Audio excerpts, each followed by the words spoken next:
I think we can't get to reconciliation until we get to truth. Coming here is a form of truth. People at the Vancouver Art Gallery are taking the time to reflect on this National Day for Truth and Reconciliation, a time to reflect on the generations of trauma carried by Indigenous people in Canada. One new exhibit here on the south side of the gallery remembers those children who never made it home from residential schools. My mother went to residential school, so I got to see in firsthand the visible trauma that ensued in her life and consequently in my life from residential school. Haida artist Tamara Bell says this installation of hundreds of ribbons is a representation of every child lost at residential schools. So people have been bringing their own ribbons and adding their own ribbons to this.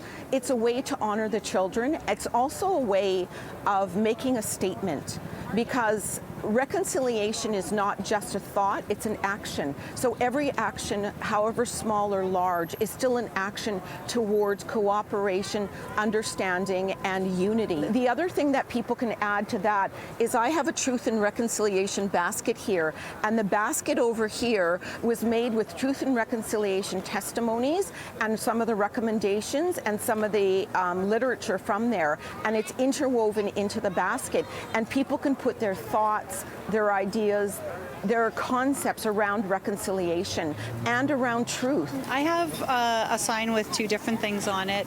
One says, following the lead of Indigenous communities. Janice Oakley says what's written on her sign are vows she made to herself. There's the one about following leadership, but then it's about facing the truth of the past and present violence. It's trying not to take it personally, trying to talk to people about how they feel, understanding the violence that has been enacted on, many people's, but today remarking on how it's been, how Indigenous people have been in that oppression.